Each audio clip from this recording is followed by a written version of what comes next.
what's going on, guys? So today I'm gonna be telling you how to get a stance car for cheap, what you need to do, what you need to look out for. See a lot of people trying to go stance and they kind of mess things up. They don't get the right fitment, probably don't get the right rims. I don't know, they do something wrong, and I really wish like a lot of people could really get like the stance car of their dreams, but they just miss out on like a couple things. And today I'm going to tell you what to look out for, what you need to do to get stance. So the first thing that you're going to want to buy for your car are coilovers.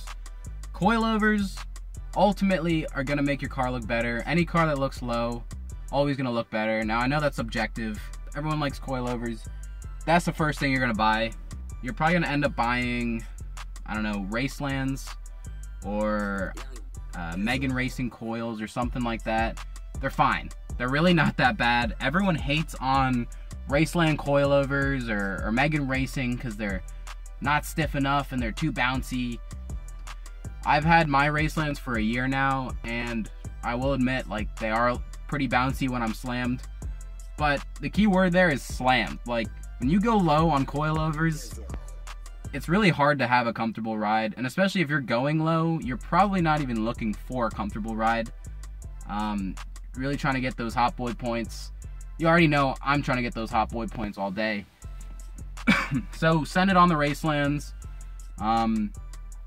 And yeah.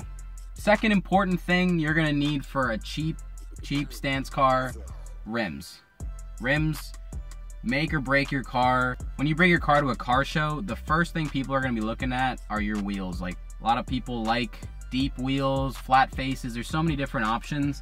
Wheel preference, wheel face, I'm going to leave that up to you because I have my personal preferences for wheels. I think ideally, if you're going to be buying new wheels, look for like polished wheels, because if you look at like almost most stance cars have polished lips or polished wheels. Of course, you're buying reps, so they're not going to be like triple polished, like mirror finish wheels, like work wheels and stuff. Now with rims, the most important thing you're going to be looking for is rim size. So go online, look up what most people are buying for. I don't know, whether you have like a 350Z, maybe you have a Subaru BRZ or a Miata. 350Zs look good with like 18s or 19s, somewhere around that range. Miatas, Civics, around 15 or 16. So most cars, they have like their standard size that you want to look for. And then second thing is rim width. Rim width, if you have like little 18 by 7 inch wheels, it's gonna look pretty ridiculous from the front and rear. Like, you're gonna have these dinky little tires, and it's just gonna look bad. So ideally for a stock body car, I would at least aim for like 8s or 9s, 10s if you can fit them. It really depends. Like I said, look up other people with your car, look up other stance boys with your car, see what they're doing, see what sizes they're running. And then there's offset. So if you're gonna be running deep or deep-ish wheels, offset is the most important thing, and it's your key to getting good fitment. Look up what people are doing, see what kind of offsets people are running. More than likely, you're probably not gonna, like I said, fit like a -30 offset on your car, on your stock body Civic. Like, it's just not gonna happen. Get some decent size wheels. Maybe pay attention to color scheme. Like my car, I have a maroon car, and I thought bronze would look pretty good as a color scheme with that. So keep all that into account. There's a lot of things banking on your wheels. Your wheels really are gonna make or break your car. Number 3, tires.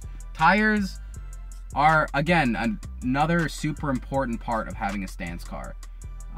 If your tires are too big, you're not gonna be able to lower your car. You're gonna rub tires, or when you're turning, you're gonna rub tires. You're just gonna rub tires everywhere you go if you get too big of tires. I'd recommend going on a site like TireStretch.com, and you can see people have all these pictures, different size wheels, and they show like what their tire looks like on their rim. In my case, on my Miata, I have a 15 by 8.5 with a plus 17 offset, and I'm running 175/50 tires. 175 is pretty small for an 8.5, but I got the stretch that I wanted. I have a good bit of lip, which is what I was looking for, because I wanted that lip to rim fitment. That was kind of my goal. So I got really small tires, and when I got those tires, it was amazing how much I could turn. Like, I could turn so much easier because I had so much less tire in the way. It was so much easier to go low in the rear. And I would say tires are, and of course, also, if you get like nice tires, you can still enjoy like some ripping on some back roads, because you can actually have some traction. A lot of people buy cheap tires anyway, because they're stretch tires are not ideal. There's always the chance that they, you know, blow off your rim or whatever. It's always possible. If you buy decent tires, like I have Nexen tires on my car. I haven't had any issues with it, knock on wood. But yeah, tires are definitely going to be an important part of your car. Next thing, a fender roller. So if you're going low, if you're looking to get fitment, your fenders are probably more than likely unrolled, unless you bought it from some other stance boy or something, your car.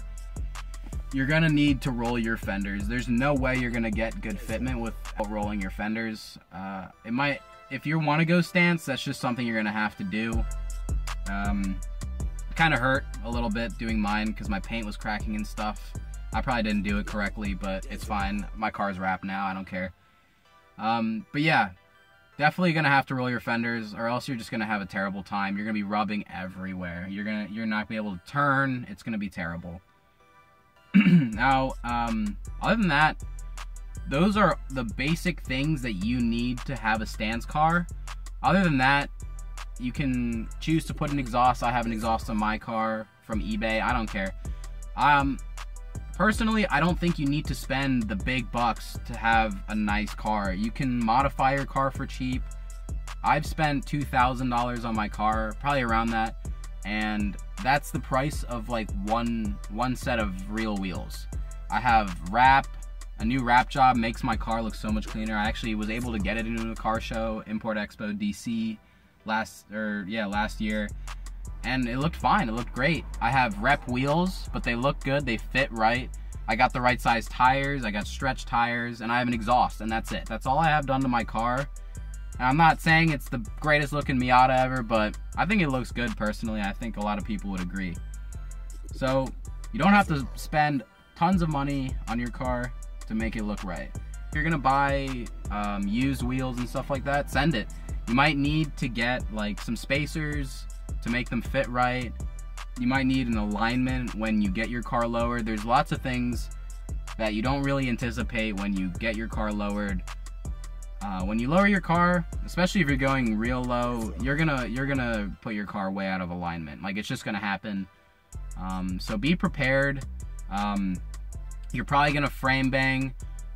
Personally, I've destroyed my exhaust from being low. Like, I have a leak in every place in my exhaust. I've fixed it so many times, and it just keeps happening.